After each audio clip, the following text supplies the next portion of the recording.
GDS Conduct and Engagement Rules 2020, 2022 and 2011 ये क्या rules हैं और GDS ज्वाइन करने के पहले आपको इन रूल्स में किन किन बातों का ध्यान रखना होगा, साथ ही साथ इस ड्यूटी में आपके क्या क्या कर्तव्य होंगे और इसमें आपको क्या क्या चीज़ें नहीं करनी है, उस विषय में इस वीडियो में पूरी जानकारी आपके साथ मैं प्रस्तुत करने जा रहा हूँ। साथ ही साथ ये वीडियो पूरा GDS conduct and engagement rules का एक विस्तृत वर्णन किया गया है इस वीडियो में, तो वीडियो पूरा वॉच कर लेना। यदि GDS जॉब ज्वाइन करना चाहते हो, फॉर्म फिल किया है या फिर अभी आपका सिलेक्शन हो गया है, तो ये वीडियो बहुत ज़्यादा इंपॉर्टेंट है आपके लिए। आप इस वीडियो को देखने के बाद किसी भी अधिकारी के साथ मतलब आप उस लेवल की बातचीत कर पाएंगे कि आपको सारे रूल्स एंड रेगुलेशंस इस विषय में पता हैं और आप आगे चल के उसी बिहाफ पे अपनी जॉब करेंगे और उसी के अकॉर्डिंग अपने सारे जितने भी वर्क हैं और जितनी भी रिस्पॉन्सिबिलिटीज़ हैं, साथ ही साथ जो आपके हक हैं, सभी आप जान पाएंगे। साथ ही साथ इनका एक विस्तृत वर्णन मैं आपके साथ रखने वाला हूं, तो इस वीडियो में पूरा एंड तक बने रहना। हो सकता है वीडियो लंबी हो, लेकिन बहुत ही ज़्यादा इन्फॉर्मेटिव वीडियो होने वाली है। आज तक यूट्यूब में ऐसा वीडियो किसी ने नहीं बनाया है जिसमें पूरी विस्तृत जानकारी दी हो और पूरा A to Z चीज़ें समझाया हो। मैं आपको पुट ऑफ से लेकर के जो चार्जशीट होती है वो, और जो लीव रूल्स होते हैं वो, साथ ही साथ क्या क्या गलतियां नहीं करनी है उसके बारे में भी पूरी जानकारी देने वाला हूं। पुट ऑफ क्या होता है, पुट ऑफ का क्या फॉर्मेट होता है, पूरी चीज़ें शेयर करने वाला हूं। कौन किसको पुट ऑफ कर सकता है, कौन किसको पुट ऑफ नहीं कर सकता, साथ ही साथ कौन किस पे एक्शन ले सकता है, पूरी जानकारी इस वीडियो के माध्यम से मैं आपको देने वाला हूँ। तो वीडियो पूरा एंड तक वॉच कर लेना, क्योंकि बहुत ही ज़्यादा इन्फॉर्मेटिव वीडियो होने वाला है। साथ ही साथ नए हो चैनल पे तो चैनल को ध्यान से सब्सक्राइब कर लेना और इस वीडियो को ध्यान से लाइक कर लेना। So let's get into this video. तो सबसे पहला जो पॉइंट आता है वो आता है कि रोल्स क्या क्या होते हैं इसमें। कंडक्ट एंड एंगेजमेंट रूल का फर्स्ट पॉइंट मैं आपके साथ शेयर करने जा रहा हूँ, जिसमें हम डिस्कस करने वाले हैं कि क्या क्या रोल्स होते हैं। तो सबसे पहले इसमें 3 रोल्स होते हैं। एक होता है BPM, दूसरा होता है ABPM और तीसरा होता है डाक सेवक। मतलब इसमें 3 ही प्रकार के पोस्ट जो होती हैं वो पाई जाती हैं और इनका जो पे स्केल होता है वो 2 होते हैं। मतलब जो पहला पे स्केल होता है वो BPM का होता है और जो दूसरा पे स्केल होता है वो ABPM या डाक सेवक का होता है। मतलब ABPM या डाक सेवक को सेम पे मिलता है, उनका किसी भी प्रकार से कोई डिफरेंस नहीं देखने को मिलता है, चाहे वो SO में काम करे या रेलवे मेल सर्विस में काम करे। तो अब हम जान लेते हैं कि जो BPM, ABPM और डाक सेवक होता है उनकी क्या क्या वर्क प्रोफाइल होती है। सबसे पहले जो BPM होता है वो ब्रांच ऑफिस में वर्क करने के लिए होता है और जो ABPM होता है वो उसको असिस्ट करता है और उसका काम होता है डाक लाने का और डाक बांटने का। और जो डाक सेवक होता है उनको स्पेशली SO और HO के लिए सिलेक्ट किया जाता है। मतलब सब ऑफिसेस और हेड ऑफिसेस में जहाँ पे आवश्यकता होती है डाक सेवकों की, वहाँ पे उनको रिक्रूट किया जाता है और उनकी हेल्प ली जाती है। साथ ही साथ इनका काम डेस्क वाला भी हो सकता है और इनको काम इस प्रकार का भी दिया जा सकता है जिसमें इनसे डाक डिलीवर कराई जाए। साथ ही साथ रेलवे मेल सर्विस में ज़्यादातर डाक सेवकों का काम होता है और डाक सेवकों का मेन काम डाक बांटना ही होता है। तो ये डिस्कशन हो गया हमारा कि तीनों की क्या क्या जॉब प्रोफाइल होती है। So let's go to the next point. आपको फर्स्ट पॉइंट का आंसर मिल चुका है। सो अब हम नेक्स्ट पॉइंट में आगे बढ़ते हैं। तो हमारा जो दूसरा पॉइंट है वो है ड्यूटी टाइमिंग्स। तो अब मैं आपके साथ शेयर करने वाला हूँ इसका बहुत ही ज़्यादा इम्पॉर्टेंट रूल, और इसको आप ध्यान से सुनना, और यदि आप इसको अच्छे से जान लेते हो तो आप फ्यूचर में कभी भी अपने जो सीनियर्स होते हैं उनसे अच्छी तरह से बातचीत कर पाएंगे और उनको अच्छे से चीज़ें हैंडल करना सीख जाएंगे जब आपको ये रूल्स अच्छे से पता होंगे। क्योंकि जो इसका रूल है उसमें अच्छे से ये चीज़ लिखी हुई है कि जो ड्यूटी आवर्स हैं वो होते हैं मैक्सिमम 5 आवर्स। मतलब 5 घंटे से अधिक का आपको काम इसमें किसी भी एंगल से नहीं करना है। मतलब maximum 5 hours of duty is for BPM, ABPM और डाक सेवक। मतलब इन तीनों के लिए 5 आवर्स की ड्यूटी मैक्सिमम है और मिनिमम 4 आवर्स की। तो आपको जो स्टार्टिंग TRCA मिलता है, टाइम रिलेटेड कंटिन्यूटी अलाउंस, वो according to your duty hours मिलता है। यानी कि 4 आवर्स की ड्यूटी के लिए मिलता है और वो स्टार्टिंग में सबके लिए 4 आवर्स ही होता है। फिर उसके बाद कुछ समय आपका पूरा प्रोसेस कंप्लीट होता है, उसके बाद आपका जो पे है वो बढ़ने के चांसेस बढ़ जाते हैं जब आपका वर्क लोड ज़्यादा देखने को मिलता है, जब समय ज़्यादा लगता है तब। तो ये मैंने आपको बता दिया कि किस प्रकार ड्यूटी टाइमिंग रहती है। BPM का वर्क ऑफिस में बैठने का 4 घंटे का रहता है, ABPM का वर्क ऑफिस में डाक लाना, डाक को डिलीवर करना, ये 4 घंटे का वर्क होता है और डाक सेवक का भी सेम वर्क होता है, डाक को बाँटने का 4 घंटे का। तो ये तीनों का जो ड्यूटी टाइमिंग थी, वो मैंने आपके साथ शेयर कर दी, जो as it is conduct and engagement rule में लिखी है, उसके अकॉर्डिंग मैंने आपको बताया है कि इसमें मैक्सिमम 5 आवर्स की ड्यूटी ही अलाउड है, उससे अधिक करने की किसी भी प्रकार की कोई ज़रूरत नहीं है। कोई आपको फ़ोर्स करे तो आप डायरेक्ट बोल सकते हैं कि ऐसी-ऐसी रूल्स में ये कन्विक्शन दी गई है और उसके अकॉर्डिंग ही हम वर्क करने वाले हैं। So let's get into the third point. Third point है एलिजिबिलिटी क्राइटेरिया। तो आप में से बहुत सारे लोग को लगता होगा कि इसका एलिजिबिलिटी क्राइटेरिया बहुत कठिन होगा, लेकिन it is as simple as that कि ज़िंदा हो, इंसान हो और उसको काम करते आना चाहिए। इसी प्रकार से इसका एलिजिबिलिटी क्राइटेरिया है। लेकिन कुछ-कुछ इसमें स्पेशल क्लॉज़ेज़ हैं, जैसे कि एक क्लॉज़ मैं आपको बताना चाहूँगा कि आप पे किसी प्रकार का कोई लोन होना नहीं चाहिए। साथ ही साथ आप पे किसी प्रकार का कोई केस रजिस्टर्ड नहीं होना चाहिए। किसी प्रकार का कोई भी क्रिमिनल ऑफ़ेंस आपके ऊपर नहीं होना चाहिए। यदि क्रिमिनल ऑफ़ेंस होगा तो आपको इस जॉब में नहीं लिया जाएगा और इसके लिए बाय द वे आपका क्रॉस पुलिस वेरिफ़िकेशन भी कराया जाता है। इसलिए आप इस चीज़ को आगे ध्यान में रखकर चलें कि यदि आप जॉइन करने जा रहे हैं तो इस प्रकार की कोई भी कार्रवाई आपके ऊपर ना हो और इस प्रकार की कोई भी चीज़ में आप फँसे हुए ना हो। क्रिमिनल प्रोसीडिंग्स में ख़ास करके इसमें बहुत बड़ी दिक्कत आपको देखने को मिलती है। और ये लोन वोन के विषय में होता है ज़्यादा वो तहकीकात नहीं करते हैं, लेकिन ये भी एक नियम है उसमें कि आपके ऊपर कोई डेट नहीं होना चाहिए, आपका पर्सनल डेट।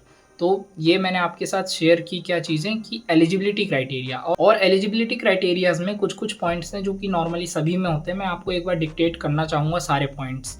सबसे पहला पॉइंट ये है कि आपकी एज 18 ईयर्स से प्लस होनी चाहिए, साथ ही साथ आप 10th पास होने चाहिए। वैसे तो जितने भी 10th पास लोग हैं वो 12th पास होते ही होते हैं। तो 10th पास आपकी मिनिमम क्वालिफ़िकेशन है। साथ ही साथ आप जो है वो किसी भी पॉलिटिकल पार्टी से एफ़िलिएटेड नहीं होने चाहिए। ये एक बहुत बड़ा पॉइंट है। यदि आप एफ़िलिएटेड हैं तो थोड़ा इससे बच के रहना। और यदि आपके परिवार में कोई पोस्ट ऑफ़िस का एजेंट है तो भी आपको समस्या जा सकती है, या फिर ये जब आप इस जॉब को जॉइन कर लेंगे उसके बाद आपके परिवार का कोई भी सदस्य या फिर आपसे जो भी डायरेक्टली रिलेटेड लोग हैं वो इस पोस्ट ऑफ़िस के एजेंट नहीं बन पाएँगे। तो इस बात का आपको ध्यान रखना है। और फिर जो आपकी एलिजिबिलिटी है वो बहुत ही ज़्यादा, मतलब ऐसा है कि इसमें बहुत ज़्यादा एज तक आपको एक्सेप्ट कर लिया जाता है। मतलब इसमें आपकी मैक्सिमम एज जो है 43-44 तक भी चल जाती है रिज़र्व्ड कैटेगरीज़ में, और अनरिज़र्व्ड में 40 तक का इसमें छूट आपको देखने को मिलती है। तो मैंने आपके साथ शेयर कर दिए हैं क्या-क्या एलिजिबिलिटी क्राइटेरियाज़ हैं एक जीडीएस की जॉब को जॉइन करने के लिए। तो लीव के क्या-क्या प्रावधान हैं जीडीएस के लिए, उस पे भी मैं विस्तार से आपके साथ चर्चा करना चाहूँगा अभी इस सेगमेंट में। तो सबसे पहले जीडीएस की जो लीव होती है वो होती है 10 डेज़ की पर 6 मंथ में। मतलब जो फर्स्ट 6 मंथ का स्लॉट होता है उसमें आप मैक्सिमम 10 लीव्स ले सकते हैं। मतलब आप ये लगातार भी ले सकते हैं और टुकड़ों-टुकड़ों में भी ले सकते हैं। लेकिन उस बीच में यदि संडे पड़ रहा है और यदि आपकी लीव लगातार है तो उस संडे को भी काउंट किया जाएगा उस लीव में। इसलिए इस चीज़ का ध्यान रखना आप कि आप जब भी छुट्टी लें तो यदि आपको आवश्यकता हो तभी लगातार लें, वरना आप पार्ट्स में ले सकते हैं छुट्टी। तो मैंने आपके साथ ये चीज़ शेयर कर दी है कि जो लीव होती है वो होती है 10 डेज़ की पर 6 मंथ में। यानी कि आपको 1 ईयर में टोटल 20 लीव्स मिलती हैं जिनको आप अवेल कर सकते हैं पर 6 मंथ में 10 लीव्स करके। फिर आपको 5 इमरजेंसी लीव्स मिलती हैं और उसके बाद जो फीमेल एम्प्लॉइज़ होते हैं उनको टोटल 180 डेज़ की मैटरनिटी लीव मिलती है। मतलब 6 मंथ्स की मैटरनिटी लीव मिलती है जब वो एक बेबी को इनकॉर्पोरेट करती हैं तब, जिसको मैटरनिटी लीव भी कहा जाता है। तो मैंने आपको लीव्स के बारे में जानकारी दे दी है पूरी कि किस प्रकार की लीव्स होती हैं, और इनको अवेल करने के लिए आपको अपने सब डिविज़नल हेड से कॉन्टैक्ट करना होता है और वो आपकी लीव को अप्रूव करवा देते हैं। अभी के समय में तो आईटी 2.0 आने के कारण सारी लीव्स अब ऑनलाइन प्रोसेस होंगी और ऑनलाइन ही अप्रूवल मिलेगा। लेकिन आपको फिर भी अप्रूवल के लिए बात करनी पड़ेगी अपने सब डिविज़नल हेड से, तभी वो आपको अप्रूवल देंगे और आपकी जो लीव है वो सैंक्शन हो पाएगी और आपके स्थान पे किसी और को चार्ज दिलाया जाएगा उनके द्वारा, या फिर आप स्वयं एक सब्स्टिट्यूट दे सकते हैं अपने स्थान पे।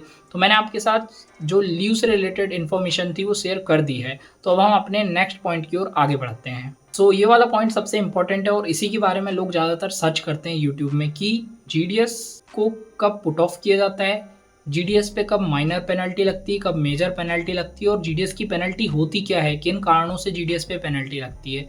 तो उस पे आज एक विस्तार से मैं आपको चीज़ समझाने का प्रयास करता हूँ।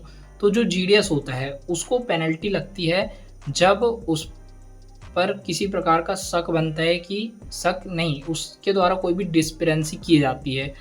डिस्पेरेंसी किस प्रकार की, जैसे कि एक एग्जांपल से आपको समझाता हूँ। यदि कोई डाक सेवक है जो कि बीपीएम है और उसके पास किसी ग्राहक ने पैसा दिया जमा करने को, यदि उसने वो पैसा जमा नहीं किया और अपने पास रख लिया और बाद में ये चीज़ यदि साबित हो जाती है तो उसको जॉब से निकाला भी जा सकता है और उसकी जितनी भी राशि है वो रिकवर भी की जाएगी, मतलब पूरी राशि रिकवर भी की जाएगी और उसको जॉब से फिर डिसकंटिन्यू भी कर दिया जाएगा। तो ये एक मेन रीज़न होता है इन सब चीज़ों का। साथ ही साथ यदि आप किसी प्रकार का कोई फ्रॉडुलेंट एक्टिविटी करते हैं तो उसमें भी आपके फंसने के ज़्यादा से ज़्यादा चांसेस होते हैं माइनर और मेजर पेनल्टीज़ के अंडर में। साथ ही साथ कुछ केसेस में ऐसा होता है कि माइनर पेनल्टीज़ में जब आपके पास कैश शॉर्ट हो जाता है या फिर जब आप कैश अपने पास ज़्यादा समय के लिए रोक के रखते हैं तो वो माइनर पेनल्टीज़ में कई बार आ जाता है। लेकिन जब आप कैश को बहुत ज़्यादा एक्सेसिवली होल्ड करके रखते हैं, जैसे कि 10 दिनों तक लगातार आपने लिमिट से ज़्यादा कैश रोक कर रख लिया या फिर 7 दिनों तक ही रख लिया या फिर 5 ही दिनों तक रख लिया, तो इस केस में आपके ऊपर मेजर पेनल्टी लगाई जा सकती है। और पुट ऑफ जो होता है वो मेजर पेनल्टी लगने के बाद ही होता है। मतलब यदि आप पे मेजर पेनल्टी लग गई है तो आपको पुट ऑफ कर दिया जाएगा और जब आप पुट ऑफ होते हैं तो उस समय पे आपको 25% ऑफ योर सैलरी मिलता है। मतलब टीआरसी प्लस डीए 25% सैलरी आपको क्रेडिट होते रहता है। और यदि आपके ऊपर उस समय इंक्वायरी होती है और इंक्वायरी होने के बाद यदि आप निर्दोष साबित हो जाते हैं तो आपको पूरा 100% उस समय का भी टीआरसी है जिस समय में आप पुट ऑफ ड्यूटी में थे वो भी आपको पूरा आपके अकाउंट में इकट्ठे एरियर के रूप में भेज दिया जाता है। मतलब इसमें आपके पास विन विन सिचुएशन है यदि आपने किसी प्रकार का कोई भी मिसकंडक्ट नहीं किया है तो ये चीज़ें मैंने आपके साथ शेयर कर दी कि किस प्रकार की मिसलिनियस चीज़ें हैं जो आपको फंसा सकती हैं, तो इस चीज़ से आपको बच के रहना है। और एक और चीज़ आपके साथ मैं ये शेयर करना चाहूँगा कि यदि टारगेट्स के कारण आपको प्रेशराइज़ किया जा रहा है कि आपको पुट ऑफ कर दिया जाएगा या फिर आपके ऊपर चार्जशीट बना दी जाएगी, तो ऐसा अभी तक की कंडीशन में तो मैंने जो भी रूल्स पढ़ा उसमें कहीं पे भी ये चीज़ नहीं लिखी हुई थी कि यदि आप टारगेट्स पूरे नहीं करेंगे तो आपको मतलब पुट ऑफ कर दिया जाएगा। ऐसा कोई भी रूल अभी तक देखने को नहीं मिला है और मैंने पूरे रूल को इन डेप्थ में पढ़ा और वहाँ पे भी ऐसा कोई भी लिखा हुआ नहीं है। लेकिन जो बीपीएम का मेन वर्क होता है वो अपने जो सब डिविजनल हेड होते हैं, अपने जो सुपीरियर अथॉरिटीज़ होती हैं, उनके द्वारा जो ऑर्डर्स दिए जाते हैं, उनके द्वारा जो काम करने को दिया जाता है उसको कंप्लीट करना उसका एक ड्यूटी है। मतलब यदि उस काम को करने से वो मना करता है तो फिर उसको थोड़ी बहुत समस्या देखने को मिल सकती है। लेकिन डायरेक्टली ऐसा कहीं भी नहीं लिखा हुआ कि आप टारगेट पूरा नहीं करेंगे तो आपको पुट ऑफ किया जाएगा। बाकायदा उसके स्थान पे आपको किसी और कारण से किया जा सकता है। किसी स्थान पे हो सकता है ऐसा कि जो सब डिविजनल हेड हैं वो ऐसा कर दें, लेकिन ज़्यादातर सब डिविजनल हेड बहुत अच्छे होते हैं और वो भी एक बिज़नेस देने का प्रयास करते हैं डिपार्टमेंट ऑफ पोस्ट को। इस कारण से उनको थोड़ा मतलब इस प्रकार से काम करना पड़ता है कि जो एम्प्लॉयज़ हैं वो थोड़ा डर के चलें और काम को करते चलें, क्योंकि यदि जब एम्प्लॉयज़ डरते नहीं हैं तब वो सीरियसली नहीं लेते हैं काम को और काम को नहीं करते हैं। इस कारण से उनको ये कदम उठाना पड़ता है और डराना पड़ता है। मतलब ये एक प्रकार से सामंजस्य से चलने वाली बातें हैं कि आपको पुट ऑफ नहीं किया जाएगा लेकिन आपको बिज़नेस देना होगा डीओपी को, तभी आप इस जॉब में रह पाएंगे, वरना इवेंचुअली आपको किसी ना किसी प्रकार से समस्या का सामना करना ही पड़ेगा। इसलिए आपको बच के रहना है इन सब चीज़ों में और आपको आगे चल के अच्छे से जॉब करना है। तो इन रूल्स को एकदम अच्छे से समझ लो, दिमाग में डाल लो। यदि समझना मुश्किल हो रहा है तो आप इस वीडियो को दोबारा देख लेना, पूरा वीडियो दोबारा देख लेना, तब और अच्छे से समझ में आ जाएगा। मैं इतनी मेहनत करके वीडियो इसलिए बना रहा हूँ ताकि आप लोगों को कंडक्ट एंड एंगेजमेंट रूल पूरा अच्छे से समझ में आ जाए, बिल्कुल एकदम कंठस्थ हो जाए। क्योंकि आज के टाइम पे रूल्स एंड रेगुलेशंस पता होना बहुत बड़ी बात है और ये जब आपको पता होगा तब आपके साथ कोई भी कुछ गलत नहीं कर पाएगा और अब आपको डरने की बिल्कुल आवश्यकता नहीं पड़ेगी। तो मैंने आपके साथ चीज़ें शेयर कर दी हैं कि किस प्रकार का मिसकंडक्ट होने पे आपको पुट ऑफ किया जा सकता है और चार्जशीट क्या होती है। चार्जशीट किसी प्रकार की कोई पेनल्टी नहीं होती है आपके ऊपर, जस्ट आपका इंक्रीमेंट रोक दिया जाता है। मतलब ईयरली जो इंक्रीमेंट लगता है वो रुक सकता है और आपका जो प्रमोशन करने की जो कैटेगरी होती है उसके लिए आपको रोका जा सकता है टेम्परेरी बेसिस पे। आपको परमानेंटली इस चीज़ के लिए नहीं रोक सकता कोई, आपको बस टेम्परेरी बेसिस के लिए 2-3 साल के लिए वो परेशान कर सकते हैं, ये होता है चार्जशीट। चार्जशीट का सिर्फ सिंगल इतना मतलब होता है, उसका आपके करियर से कोई लेना-देना नहीं होता, बस वो 2-3 साल के लिए आपके ऊपर प्रभाव रहता है उसका, और उसके बाद ऑटोमैटिकली वो चीज़ें सॉल्व हो जाती हैं, सॉर्टेड आउट हो जाती हैं। क्योंकि एक sub divisional head maximum 3 to 4 years एक प्लेस में रहता है और उसके बाद वो कहीं और चला जाता है। तो मतलब ये चीज़ें ऐसा नहीं है कि परमानेंटली आपको परेशान करेंगी, आप इन चीज़ों से डेफ़िनेटली बाहर निकल पाएँगे, और ये पॉइंट सबसे ज़्यादा इम्पोर्टेंट था, इसलिए इसको सबसे ज़्यादा समय भी मैंने दिया है। तो आप इस चीज़ को समझ कर चलें कि मतलब आपको काम इसी प्रकार करना है कि आपको फ्यूचर में किसी प्रकार की कोई दिक्कत ना देखने को मिले, और आपके जो सीनियर्स हैं उनसे अच्छी पकड़ बना के रखनी है और उनका काम अच्छे से करना है। क्योंकि यदि आप काम करेंगे तो डिपार्टमेंट ऑफ पोस्ट आगे बढ़ेगा और आपकी भी जो उन्नति है वो होगी। क्योंकि ऐसा है कि काम चोरी से किसी का काम नहीं चलता है, चाहे वो बड़े अधिकारी हों या छोटे अधिकारी हों। वैसे तो बड़े अधिकारियों का फिर भी थोड़ा बहुत चल जाएगा, लेकिन हम छोटे वो हैं, इसलिए आपको अच्छे से काम करना पड़ेगा। So let's move on to the next point. तो जो नेक्स्ट पॉइंट है वो बहुत ज़्यादा इम्पोर्टेंट पॉइंट है। आजकल आपने देखा होगा कि सैलरी बढ़ाने के लिए स्ट्राइक वगैरह में जा रहे हैं लोग, और बहुत ज़्यादा स्ट्राइक्स वगैरह ऑर्गेनाइज़ कर रहे हैं। तो इसका एक बहुत बड़ा जो नेगेटिव इफ़ेक्ट देखने को मिलता है कि यदि आप किसी प्रकार की स्ट्राइक को जॉइन करते हैं, तो आपको डिसकंटिन्यू भी किया जा सकता है जॉब से, मतलब आपको निकाल दिया जाएगा। ऐसा साफ-साफ लिखा है कंडक्ट एंड एंगेजमेंट रूल में। तो आपको यदि जाना है स्ट्राइक पे तो अपने रिस्क पे जाएँ, और फिर बाद में यदि आप डिपार्टमेंट को कोसेंगे तो डिपार्टमेंट के पास सीधी ये बात कहने को है कि हमने कंडक्ट एंड एंगेजमेंट रूल में ऑलरेडी लिखा हुआ है कि हम आपको डायरेक्ट जॉब से निकाल देंगे यदि आप किसी प्रकार की स्ट्राइक में हिस्सा लेते हैं, पार्ट लेते हैं। साथ ही साथ जितने टाइम के लिए आप उसमें पार्ट लेंगे उतने टाइम का आपका टीआरसीए भी कट जाएगा, और आपके ऊपर डिसिप्लिनरी एक्शन भी हो सकता है, क्योंकि आप अनऑथराइज्ड लीव पर थे, मतलब आपने बिना ऑथराइजेशन के ऑफिस नहीं गए थे और ऑफिस का काम नहीं किया था। इस कारण से आपको दिक्कत का सामना करना पड़ सकता है, इसलिए इस चीज़ से आप बच के रहना। तो ये बात मैंने आपको बता दी स्ट्राइक्स के संबंध में। यदि आपकी 3 ईयर्स की ड्यूटी नहीं हुई तो खास करके आप ना जाएँ, क्योंकि उस बीच में आपको बिना किसी कारण के जॉब से डायरेक्टली निकाला भी जा सकता है। ऐसा डायरेक्ट नियम है, इसलिए आपको इस चीज़ से बिल्कुल बच के रहना है, क्योंकि बहुत ज़्यादा सावधानी से चीज़ें चलानी पड़ेंगी आपको यदि जॉब करनी है। और यदि जॉब की इतनी चिंता नहीं है तो definitely you can join the strikes, and Gen Z लोग हैं तो कुछ भी कर सकते हैं। तो इस चीज़ को आपको थोड़ा सामंजस्य में लेके चलना है और आगे बढ़ते रहना है। तो ये चीज़ें मैंने आपके साथ इसलिए शेयर की क्योंकि आपको पता होनी चाहिए बिफोर जॉइनिंग एनी स्ट्राइक और doing anything in the job. So आपको पता चल गया होगा कि क्या-क्या चीज़ें आपको नहीं करनी है और क्या-क्या चीज़ें करनी है। सो अब हम लास्ट पॉइंट पे आ जाते हैं, जो कि एंड ऑफ दिस वीडियो होगा, अथॉरिटीज़। क्या-क्या अथॉरिटीज़ होती हैं? सबसे पहली होती है सब डिविज़नल हेड, उसके बाद होता है आपका डिविज़नल हेड, उसके बाद होता है आपका सर्कल हेड, फिर उसके बाद होता है आपका सबसे बड़ा रीजनल हेड, फिर जो इनका सबसे ऊपर होता है वो सीपीएमजी होता है। सीपीएमजी, पीएमजी, उसके बाद एसएसपी, उसके बाद आईपीओ या एएसपी। मतलब मैं आपको एक चार्ट के माध्यम से समझाता हूँ। सबसे जो बड़े होते हैं वो होते हैं सीपीएमजी, फिर उसके बाद पीएमजी। सीपीएमजी का मतलब होता है chief post master general, PMG का मतलब होता है पोस्ट मास्टर जनरल, फिर उसके बाद एसएसपी का मतलब होता है सीनियर सुपरिटेंडेंट ऑफ पोस्ट, और फिर उसके बाद एसपी का मतलब होता है सुपरिटेंडेंट ऑफ पोस्ट। फिर उसके बाद जो होता है वो होता है आईपीओ या फिर एएसपी। आईपीओ मतलब इंस्पेक्टर ऑफ पोस्ट ऑफिसेस, और फिर उसके बाद उसी के स्लैश में होता है एएसपी मतलब असिस्टेंट सुपरिटेंडेंट ऑफ पोस्ट। तो ये जो रोल्स हैं ये सारे, और ये सारे रोल्स एक इस ऑर्डर में चलते हैं, जो ऑर्डर मैंने आपको बताया इस ऑर्डर में ये वर्क करते हैं। तो ये पूरी जानकारी मैंने आपके साथ शेयर कर दी है। और जो एबीपीएम होता है वो एसडीएच के अंडर होता है, और जो बीपीएम होता है वो एसपी या एसएसपी के अंडर होता है, मतलब डिविजनल हेड के अंडर होता है, और जो एबीपीएम होता है वो सब डिविजनल हेड के अंडर होता है। तो किसी प्रकार की जो भी कार्रवाई होनी होगी वो एसएसपी के द्वारा बीपीएम पे की जाएगी, और जो एसडीआई या फिर एएसपी होते हैं उनके द्वारा एबीपीएम पे की जाएगी। तो मैंने आपके साथ पूरी चीज़ें शेयर कर दी हैं, क्या क्या सर्कमटेंसेस होते हैं एक जीडीएस जॉब के। पूरी चीज़ें आपके साथ GDS conduct and engagement rule की मैंने आपके सामने रख दी हैं। इसके अलावा उसमें और कुछ एक्स्ट्रा नहीं है, पूरी जानकारी आपके साथ शेयर कर दी गई है। इसमें सिर्फ मैंने सैलरी के बारे में इसलिए शेयर नहीं किया क्योंकि सैलरी के बारे में हर कोई बता दे रहा है और आपको सैलरी के बारे में डेफिनेटली पता होगा, इसलिए आप इस वीडियो में आए हैं। नहीं तो आपको मेरी दूसरी वीडियो में तो इस इन बातों को देखने को मिल ही जाएगा। तो सब्सक्राइब कर लेना और वीडियो को ध्यान से लाइक करना, क्योंकि बहुत ज़्यादा मेहनत लगी है इस वीडियो को बनाने में।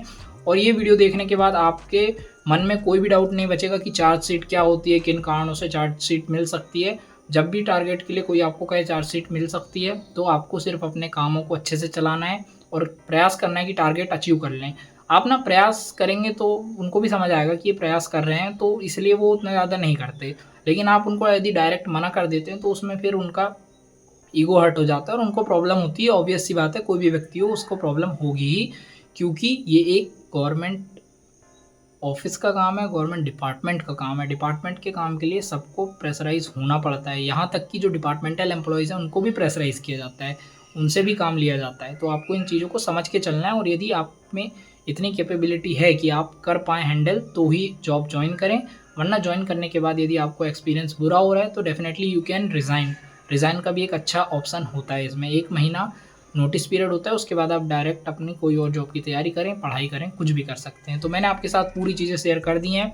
तो वीडियो पसंद आया हो तो ध्यान से लाइक करना, चैनल को ध्यान से सब्सक्राइब करना।